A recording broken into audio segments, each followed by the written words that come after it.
उस यात्रा के बाद आपके साथ मेरा ये पहला इंटरव्यू है। यात्रा को हमने भी कवर किया, उस दौरान हमारी और आपकी मुलाकात भी हुई और काफ़ी करीब से हमने उस यात्रा को देखा।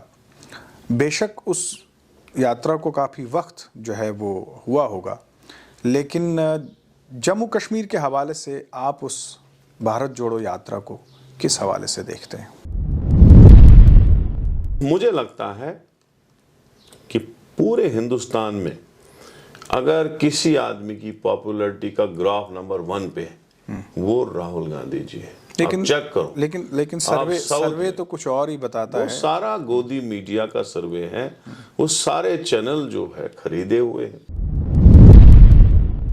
वानी साहब, लेकिन जिस महंगाई का आपने जिक्र किया, अगर लोग सच में बहुत ज़्यादा खफा होते, मौजूदा जो डिस्पेंसेशन चल रही है, तो लोग तो सड़कों पर होते। प्रॉपर्टी टैक्स के हवाले से चैम्बर ने जब कॉल दी तो उसका असर क्या रहा वो आपने भी देखा। पार्लियामेंट का इलेक्शन देखो, आप असेंबली का इलेक्शन देखो, वक्त आने दो, बराबर लोग इस पे, लोगों पे दिलों में चोट लगी हुई है। आपने एक बात जो अभी कही वो ये कही कि गुलाम नबी आज़ाद साहब को बनाने वाली मैडम इंदिरा गांधी थी और उन्हें उनका शुक्रिया अदा करना चाहिए था। इसी बात को अगर आपके सियासी सफ़र के साथ कंपेयर करें तो एक वक्त में गुलाम नबी आज़ाद को आपका पॉलिटिकल गुरु माना जाता था और जिस अंदाज से आपने कहा कि उन्हें सोती से उठाकर बनाया गया, इसी तरह से आपको भी बनहाल के गाँव से उठाकर बनाया गया। तो आज जो वो इख्तलाफात से बोल रहे हैं, कुछ उसी अंदाज में आप भी बोल रहे हैं। हम तो कांग्रेसमैन हैं, 3rd जनरेशन कांग्रेस में हूँ। हम इसी पार्टी में थे, इसी पार्टी में हैं और इसी पार्टी में रहेंगे। जहाँ तक आज़ाद साहब का ताल्लुक है, अगर वो सही माने में किताब लिखता, आरएसएस, मोदी जी और बीजेपी को खुश करने के लिए नहीं लिखता, फिर वो उसमें इंदिरा जी का शुक्रिया करता कि जम्मू कश्मीर में नाइंसाफ़ी हो रही है, 9 साल से इलेक्शंस नहीं हो रहे हैं, अब वक्त आ चुका है। आपको लगता है कि इलेक्शन कमीशन ने आपको सीरियसली लिया, आपकी बात को सुना? देखो, इलेक्शन कमीशन जो है on the direction of BJP चल रहा है।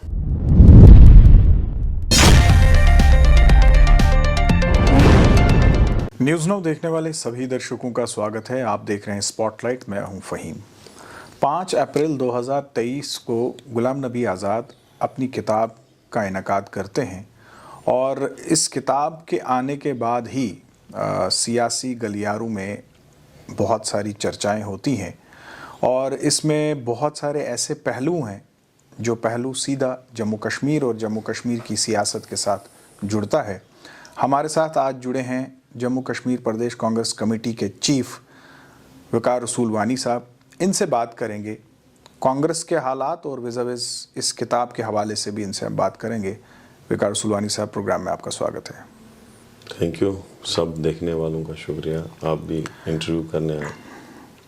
वकार साहब, इससे पहले कि हम किताब के बारे में बात करें, गालिबन राहुल गांधी का जो जम्मू कश्मीर का दौरा रहा और एक यात्रा के सिलसिले में जब वो जम्मू कश्मीर आते हैं, तो उस यात्रा के बाद आपके साथ मेरा ये पहला इंटरव्यू है।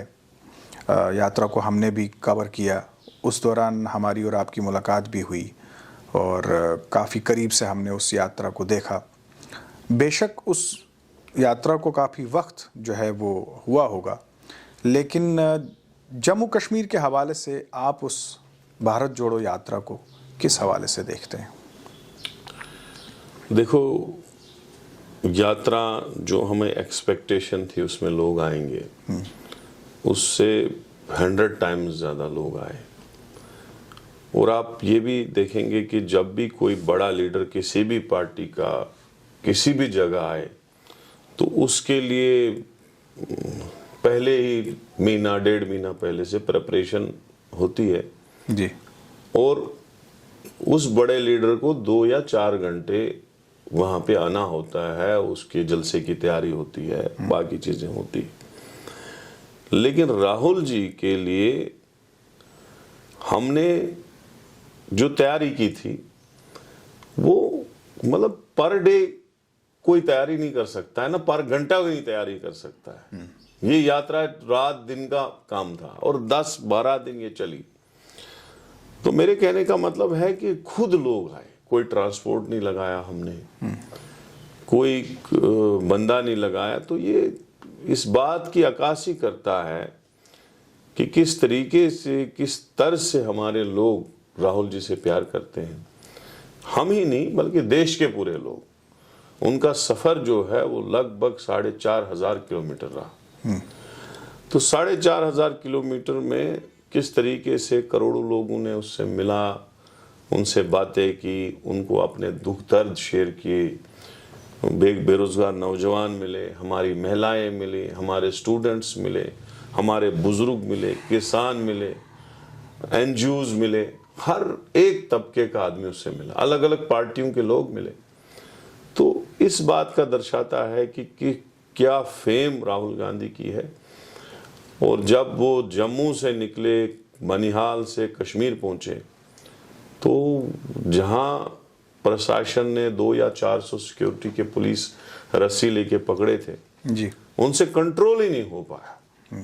मतलब अनएक्सपेक्टेड क्राउड जो लोगों ने प्यार दिया। तो मैं ये कहूंगा, राहुल गांधी जी जो सर्वे आप देखते हो टीवी में, वो सारा फ्रॉड है।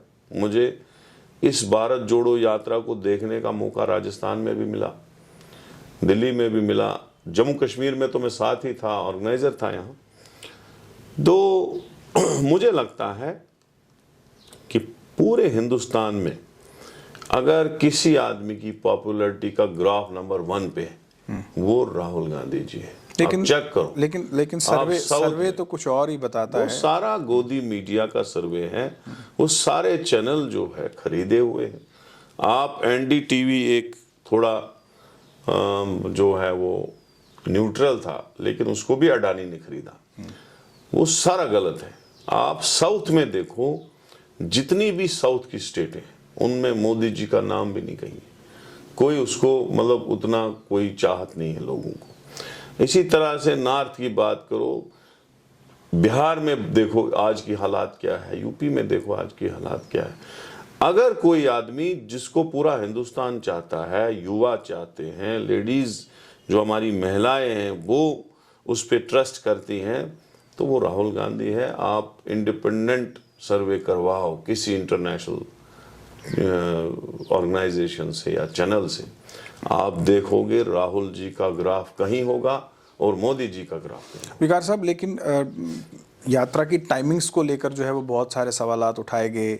ये कहा गया कि पार्लियामेंट के इंतखाबात जो थे वो 2023 में थे, उससे पहले जो है वो रैली हो सकती थी, यात्रा हो सकती थी, या फिर अगर जम्मू कश्मीर में कहीं इंतखाबात का कुछ ऐसा होता तो फिर अगर ये इलेक्शंस किए जाते। तो क्या आपको लगता है कि जो कुछ आपने यात्रा के दौरान हासिल किया उसका असर इंतखाबात तक रहेगा, जो कि दूर दूर तक दिखते भी नहीं? नॉन पॉलिटिकल यात्रा थी, वो कुछ मुद्दों को लेके थी। एक तो जो नफरत बीजेपी ने फैलाई हुई है, आरएसएस ने फैलाई हुई है, उनकी ऑर्गेनाइजेशंस जो है बजरंग दल, विश्व हिंदू परिषद, ये सब इस चीज में काम में लगी है कि भारत में हम नफरत कैसे फैलाएं, एक समुदाय का वोट कैसे कंसोलिडेट करें और हम हुकूमत बनाएं। लेकिन उस नफरत को खत्म करने के लिए राहुल जी निकले थे। महंगाई का एक इस वक्त तूफान है, महंगाई आसमान पे है, कोई बात नहीं करने को राजी है महंगाई पे। आज ही सब्जी लेने जाओ, आप देखो 100 रुपए के किलो रेट हैं, उससे भी ज्यादा है। कोई सब्जी आपको 120 रुपए किलो मिलेगी, कोई 80 रुपए मिलेगी, कोई 100 मिलेगी, लेकिन उससे नीचे आपको सस्ती से सस्ती सब्जी भी नहीं मिलेगी। आप आटे की रेट देखो, जो कांग्रेस में 8 रुपए की थी आज 35 रुपए, जो कांग्रेस के दौरान 12 रुपए 13 रुपए चावल था आज 60 रुपए है। जो कांग्रेस के टाइम में गैस सिलेंडर 414 था, बाद में लास्ट में 450 हुआ, वो आज 1200 रुपए का है। तो महंगाई आसमान पे है। महंगाई के खिलाफ वो निकले कि महंगाई को कम करो। बेरोजगारी आसमान पे है पूरे हिंदुस्तान में। आप देखोगे बेरोजगारी कहाँ है, बेरोजगारी का ग्राफ कहाँ पहुंचा है। जम्मू कश्मीर हरियाणा के बाद नंबर 2 पे है, और यहाँ में 9 साल में रिक्रूटमेंट ही नहीं हुई। कहाँ हुई? जो हुई उसमें स्कैंडल निकले, चाहे वो के फायर सर्विस वाले हैं, चाहे वो एसआई हैं, चाहे वो अकाउंट असिस्टेंट है, सब में फ्रॉड चल रहा है। तो यही मुद्दे थे राहुल गांधी जी के पूरी भारत यात्रा में, लेकिन हमने स्टेट का मुद्दा भी यहाँ जोड़ा था। तो वो अलग था, इलेक्शन अलग है। वानी साहब, लेकिन जिस महंगाई का आपने जिक्र किया, अगर लोग सच में बहुत ज़्यादा खफा होते, मौजूदा जो डिस्पेंसेशन चल रही है, तो लोग तो सड़कों पर होते। प्रॉपर्टी टैक्स के हवाले से चैम्बर ने जब कॉल दी तो उसका असर क्या रहा वो आपने भी देखा। तो असर तो कहीं ना कहीं आवाम के ज़रिए ही दिखता है, रोष तो दिखना चाहिए देखो, था। प्रॉपर्टी टैक्स की जहाँ पे बात की, ये तो सही बात है। पहले बिजली का बिल क्या होता था, आज 2-3-4 हजार रुपये बिल आते हैं, 2000। गरीब को तो 1200-1500 आ ही जाता है। उसके बाद क्या क्या करेगा इस महंगाई के दौर में आदमी, ऊपर से प्रॉपर्टी टैक्स, और उसको जवाज बना के पेश किया, रेडियो में एडवर्टाइज करा दी, उसकी बोर्ड लगा दिए उसके। और यही कारपोरेशन जम्मू की जो बोल रहे थे हम नहीं लगने देंगे, वही पहल कर रहे हैं कि लगनी चाहिए।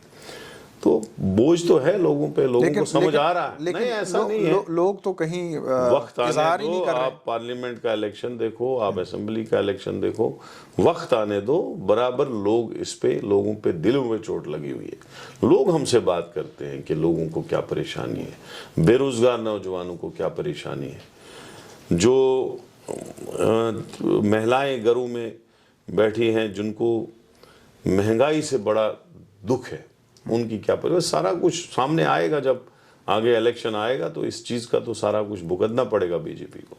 आज़ाद साहब की किताब आती है और वो किताब जो है वो कांग्रेस के साथ जो उनका लगभग 45 साल से ज़्यादा जो सफ़र रहा है उसके बारे में वो बयान करते हैं। और कहीं ना कहीं उस किताब को जब वो लास्ट में कंपाइल करते हैं तो उन्होंने कुछ इस तरह से कहा है कि उन्हें घुटन महसूस होती थी कांग्रेस में, और ये कहा कि वहाँ की जो लीडरशिप थी मतलब ऐसे लीडर्स को पसंद करती थी जो स्पाइनलेस थे, यानी जो एक किस्म के डमी लीडर्स थे। तो क्या आपको भी वो घुटन महसूस होती है? हम तो कांग्रेसमैन हैं, 3rd जनरेशन कांग्रेस में हूँ। हम इसी पार्टी में थे, इसी पार्टी में हैं और इसी पार्टी में रहेंगे। जहाँ तक आज़ाद साहब का ताल्लुक है, अगर वो सही माने में किताब लिखता, आरएसएस, मोदी जी और बीजेपी को खुश करने के लिए नहीं लिखता, फिर वो उसमें इंदिरा जी का शुक्रिया करता कि एक सूती के गांव से आम नागरिक को, पहाड़ी आदमी को उठा के, जिसने इंदरवाल से इलेक्शन लड़ा था और वहां पे 700 कुछ वोट लिए थे, बाद में उसको लिया गया महाराष्ट्र और वहां पे मैडम इंदिरा जी ने कैंपेन की और आजाद नाम दिया, और उसके बाद वो 2 बार वहां से पार्लियामेंट जीता। उसके बाद 6 टाइम कंटिन्यूअसली राज्यसभा दिया गया उसको, और कंटिन्यूअसली सबसे ज्यादा टर्म आज तक कोई अगर जनरल सेक्रेटरी रहा कांग्रेस में, गुलाम नबी आजाद रहा। 24 साल जो भी गवर्नमेंट आई उसमें यूनियन मिनिस्ट्री दी गई उसको। और जब यहां कांग्रेस को हुकूमत बनानी थी, उनको यहां लाया गया 3 साल के लिए, 2.5 साल के लिए, 2.25 साल के लिए यहां सीएम बनाया गया। तब जाके जब वो एज सीएम आया, तब जाके उसने एमएलए सीट अपनी जीती। तो उसको तो शुक्रिया लिखना चाहिए। ये जो किताब है, ये सारा मोदी जी को खुश करने के लिए, राहुल गांधी जी की मकबूलियत को कम करने के लिए, जो मकबूलियत उसको भारत जोड़ो में हासिल हुई, उसके लिए पूरी ताकत बीजेपी ने लगा दी है।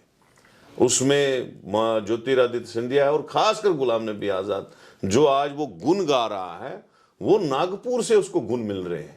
जो किताब की डायरेक्शन है वो भी नागपुर से आई है, जो आथर हैं, गाइड हैं, उसमें वो भी वहीं से हुआ है सारा कुछ।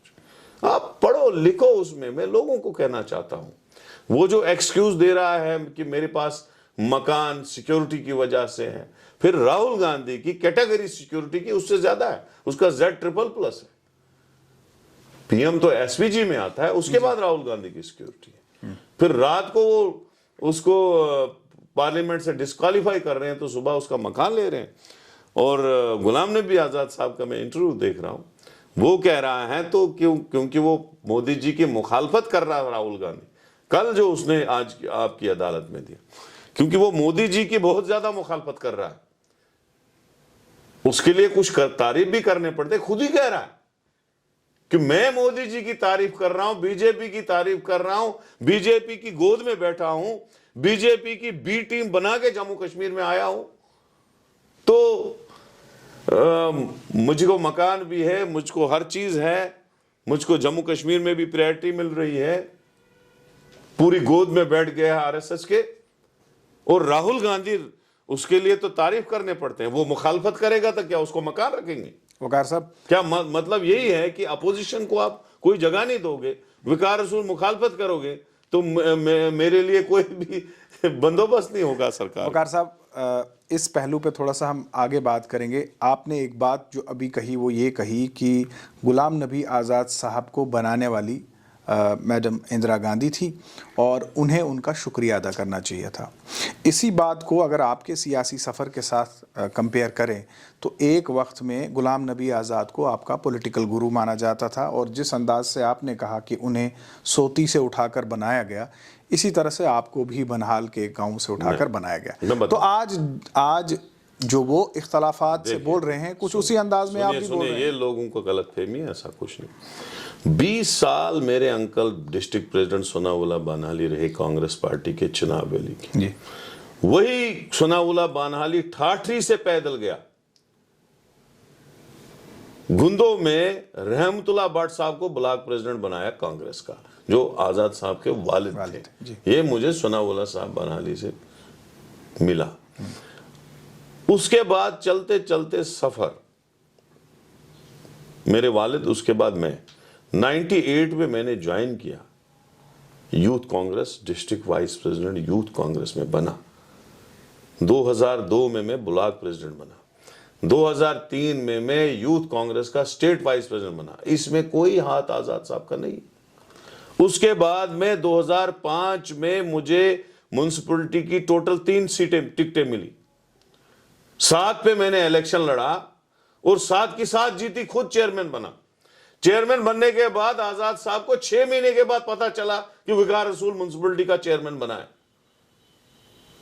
और 2008 में शायद टिकट दिलाने में उसका मदद मिला मुझे, मैं झूठ नहीं बोलूंगा। उसके बाद ऑल इंडिया यूथ कांग्रेस का प्रेसिडेंट मुझे राहुल गांधी ने बनाया। जम्मू कश्मीर की सरकार में मिनिस्टर मुझे हाई कमांड और राहुल गांधी ने बुलाया। मैं गया था गुलाम नबी पावर मिनिस्ट्री में कहते हैं कि मैं गुलाम नबी आजाद साहब के पास गया, उन्होंने मेरे पास सरेंडर किया, बोला कि मैं यूनियन मिनिस्टर भी चुनाव वैली से हूं और मुझे कैबिनेट मिनिस्ट्री एक चुनाव वैली से मिलती है, वो मैं किसी सीनियर को दूंगा। सरेंडर किया। मैं बोला बिल्कुल, मैं मुझे आपके लिए कुछ नहीं, यानी वो सुरूरी साहब, क्योंकि मैं ऑलरेडी यूथ कांग्रेस में जनरल सेक्रेटरी था दिल्ली में। राहुल जी के साथ अच्छे ताल्लुकात थे। राहुल जी के पास गया, उसके पास बात की और उन्होंने मेरी मदद की, उसमें कोई शक नहीं।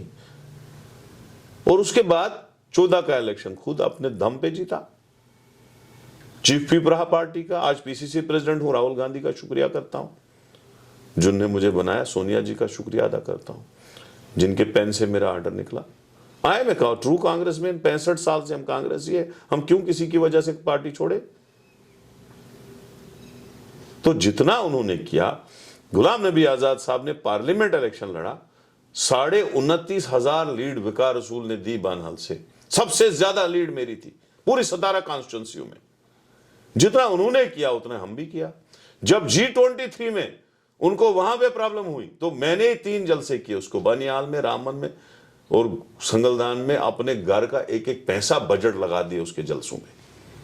वो क्यों लगा दिया? कुछ तो चलता था। कुछ नहीं, तो उस वक्त कांग्रेस में थे, कांग्रेस की वजह से, कुछ तो करीबी भी रही। नहीं, कांग्रेस की वजह से थे, कांग्रेस में वो थे तो मैं उनका लीडर मानता था। वो कांग्रेस में नहीं रहे तो मेरा लीडर नहीं है। कांग्रेस में तो और भी लीडर्स थे। नहीं, कांग्रेस में वो थे, गुलाम नबी आजाद कांग्रेस में थे, मेरे लीडर थे। राहुल गांधी मेरे लीडर थे भी और है भी। सोनिया जी हमारे लीडर थे भी, है भी। खड़गे जी आज हमारे प्रेसिडेंट है, हम उसकी पूरी रेस्पेक्ट करते हैं, हमारे लीडर हैं। आज नहीं है वो, आज हमारा कोई लीडर गुलाम नबी आजाद नहीं है। वक्त की बात होती है, चलता जाता है। तो दूसरी बात, आपने अटेंशन डाइवर्ट कर दी, तो मैं ये कहना चाहता हूं, एक आदमी को जिसकी बुनियाद कहीं नहीं थी, जमीनी सतह पे उसका कोई वजूद नहीं था, जी। उस आदमी को 24 साल यूनियन मिनिस्टर रखा गया, जनरल सेक्रेटरी रखा गया, 6 टर्म उसको राज्यसभा दी गई। ठीक है, अगर पार्टी ने राज्यसभा नहीं दी तो उससे क्या मतलब होता है? ठीक है, नहीं दी तो नहीं दी, लेकिन उसमें मतलब थोड़ी होता है हम भाग जाएं पार्टी छोड़। वकार साहब, 370 के बारे में भी गुलाम नबी आज़ाद साहब ये कहते हैं कि जब CWC की मीटिंग थी, कांग्रेस वर्किंग कमेटी की, 370 के बाद, और जब उन्होंने 370 की बात CWC में रखी तो कांग्रेस के जो ज़्यादातर लीडर्स थे उन्होंने उनका साथ नहीं दिया। देखो, कांग्रेस का इस वक्त 370 पे बोलना मुझे नहीं लगता है वो किसी बात तक जायज़ है, बिकॉज हमारे पास इस वक्त मेजॉरिटी ही नहीं है। अगर मेजॉरिटी होती तो हम बोलते ठीक है जी, हम इसमें क्या लाएअमल करेंगे वो पब्लिक के सामने हम रखते हैं। दूसरा ये है कि ऑलरेडी इशू जो है सब जुडिशियस है, कोर्ट में है, 3-3.5 साल से सुनवाई नहीं हुई। लेकिन जो मेरा मानना है, गुलाम नबी आज़ाद और उसके जो एलाई हैं बीजेपी में, दूसरी पार्टियां जिनको परसों Z+ सिक्योरिटी भी दी गई, बीजेपी चाहती है कि यहाँ मेजॉरिटी या 2/3 मेजॉरिटी हमारी आ जाए, ताकि ये लोग असेंबली में रेजोल्यूशन पास करें और सुप्रीम कोर्ट में दें और उसको परमानेंटली खत्म करें। तो वो तो खुद इस चीज में इन्वॉल्व है। वही गुलाम नबी आज़ाद बारामूला में कह रहा है कि अगर ऊपर वाला भी आएगा आपको अब 370 कोई देने वाला वापस नहीं है। फिर जब दूसरी पार्टियों के स्टेटमेंट आए, फिर दूसरी जगह कुछ और बोलने लगा। ये लोग पूरा बीजेपी RSS से मिले हुए हैं और चाहते हैं कि यहाँ कांग्रेस को डैमेज हो और जो सेकुलर पार्टीज हैं उनको डैमेज हो, और ये गवर्नमेंट, क्योंकि इनकी इक्तदार की हाउस है, इनको इक्तदार की भूख है, ये एक दिन भी इक्तदार के बाहर नहीं रह सकते हैं, यही इनका मंशा है। लेकिन इस सब में अगर हम देखें, जैसे भी आप भी कह रहे हैं कि भारतीय जनता पार्टी का जो मंशूर है इसमें कि ये जो छोटी छोटी पार्टियां हैं इनको अपने साथ रखें, तो अगर जम्मू से भारतीय जनता पार्टी को अच्छी मेजॉरिटी मिलती है तो कश्मीर से ये छोटी पार्टियां जो है उनको मदद करके तो यहाँ हुकूमत बना सकते हैं। देखो, जम्मू कश्मीर के लोगों को पता है कि बीजेपी ने क्या जुल्म हमारे स्टेट में किया, खासकर यहाँ की स्टेट के हिस्से किए, यहाँ यूटी बनाया, तो एक हिस्टोरिकल स्टेट को यूटी बनाया, और किस तरीके से 8 महीने बंद रखा, हमारे नौजवानों को जेलों में डाला, पॉलिटिकल लोगों को बंदी बनाया, मुझे 2.5-3 महीने रखा।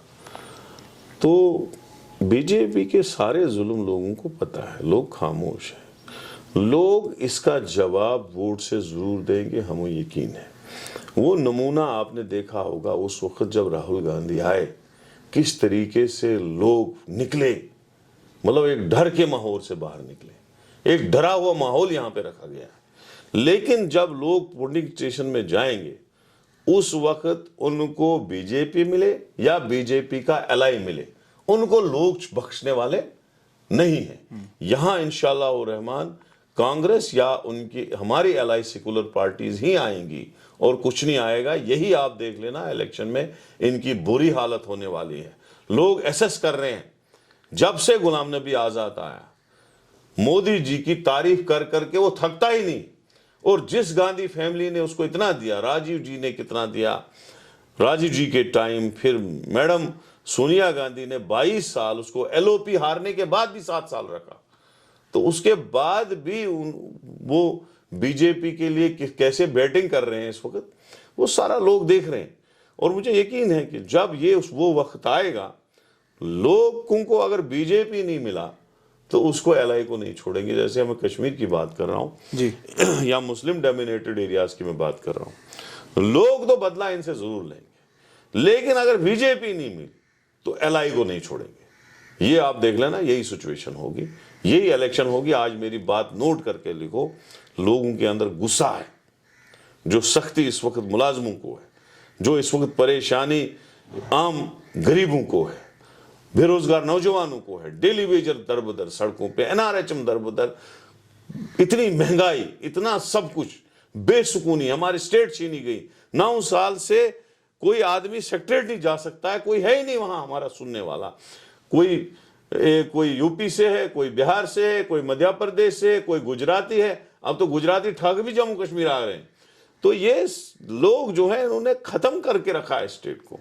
लोग इनको जवाब देंगे, आप देख लेना, मुझे पूरा यकीन है। जहां हम जाते हैं लोगों की अंदर की जो रग है वो ये कह रही है कि इस हुकूमत को किसी तरीके से खत्म कर। लेकिन विकार साहब, तभी तो ये इलेक्शन नहीं करते हैं। विकार साहब, ये एक बार इलेक्शन करें, इनको पता चलेगा कि लोग किस साइड है। विकार साहब, मुझे एक चीज़ बताएं कि जब रीजनल पार्टीज़ ये कोशिश करती हैं कि जम्मू कश्मीर की जो जमातें हैं वो इकट्ठे हो जाएं, जैसे गुफ्कार अलायंस का एक नमूना किया गया, उसमें आप लोग नहीं गए, लेकिन वही जमातें जब अपोजिशन के नाते मिलती हैं तो आप उसमें जाते हैं। अभी चंद रोज़ पहले हमने देखा कि एक इफ्तियार पार्टी हुई, उसमें सभी पॉलिटिकल पार्टीज़ के लोग थे, आप भी गए थे। कहीं ना कहीं कोशिश ये की जाती है कि सभी जमातों को जो है वो एक टेबल पे लाया जाए।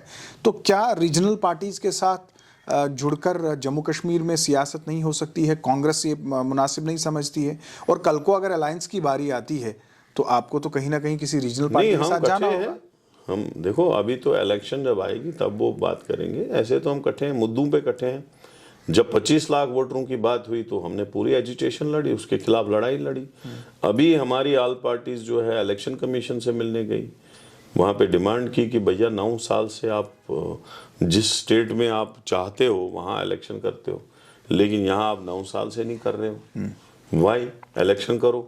उसी बेस पे अब इलेक्शन कमीशन आ रहा है, वो इलेक्शन करे ना करे, लेकिन हमारी लड़ाई तो है, हमारी लड़ाई है, हमारी लड़ाई है। हमारी स्टेट को वापस कर दो, उसके बाद इलेक्शन करो। हम लाइक माइंडेड पार्टीज जो है इकट्ठे हैं। हो सकता है हमारे कुछ मैनिफेस्टोज ना मिल रहे हो आपस में, हम गुफ्तार जो एलाई है उसके हिस्सा नहीं है कांग्रेस, लेकिन जो मुद्दे अपोजिशन पार्टीज के हैं उनमें हम एक एक इकट्ठे हैं, उसमें कोई बाहर नहीं। लेकिन कल को आपको मौका मिले बीजेपी के साथ हुकूमत करने का जम्मू कश्मीर में, तो क्या आपकी जमात जाएगी? देखो, ये आप कभी सोच भी नहीं सकते हो कि कांग्रेस कभी बीजेपी के साथ जाएगी। ये नॉर्थ पोल और साउथ पोल है, ये कभी मिल ही नहीं सकते, सवाल ही नहीं। और उनकी आइडियोलॉजी क्रिमिनल है, सच हब चीज़ है। इस वक्त उन्होंने डेमोक्रेसी को ख़त्म करके रखा है। देखो अपोजिशन पार्टीज़ के खिलाफ किस तरह से ईडी, इनकम टैक्स, पुलिस, दूसरी चीज़ें, एजेंसीज का यूज़ कर रहे हैं। राहुल गांधी के साथ देखो किस तरीके से उन्होंने साजिश रचाई। हालांकि सज़ा मिलनी चाहे नेहरू मोदी को, सज़ा मिलनी चाहे ललित मोदी को, राहुल गांधी ने तो यही कहा था। तो सज़ा किसको मिल रही है? जो उनके खिलाफ आवाज़ उठा रहा था। तो बैंकों में ये लोग पैसा लूट के चले गए। तो जब राहुल गांधी ने उनके खिलाफ आवाज़ बुलंद की तो वो लोग जो हैं राहुल गांधी के खिलाफ ही केस किया, और उसको केस करने के बाद अनसीट किया गया, कोठी खाली करवाई गई। ये नाइंसाफी है। लेकिन पब्लिक नैरेटिव भी अगर हम देखें वकार साहब, तो जो ऑर्डिनेंस उन्होंने फाड़ा, हर कोई कह रहा है कि उन्हें वो नहीं करना चाहिए था, ऑर्डिनेंस नहीं फाड़ना चाहिए था। पुरानी बात है, अब बहुत पुरानी बात है। वो क्या पता क्या मंशा थी उस वक्त उनके दिमाग में। तब से तो 8-9 साल, 10 साल हो गए, 12 साल हो गए। ऑर्डिनेंस की बात पुरानी है, उस पर मैं टिक पड़ी हूँ। लेकिन आपको लगता है कि आप भी उस डेलीगेशन का हिस्सा थे जो इलेक्शन कमीशन के साथ मिला, और सभी पॉलिटिकल पार्टीज़ ने, खासकर रीजनल पॉलिटिकल पार्टीज़ ने ये गुहार लगाई कि जम्मू कश्मीर में नाइंसाफ़ी हो रही है, 9 साल से इलेक्शंस नहीं हो रहे हैं, अब वक्त आ चुका है। आपको लगता है कि इलेक्शन कमीशन ने आपको सीरियसली लिया, आपकी बात को सुना? देखो, इलेक्शन कमीशन जो है on the direction of BJP चल रहा है। तो ये बात आपने उनको वहाँ कही?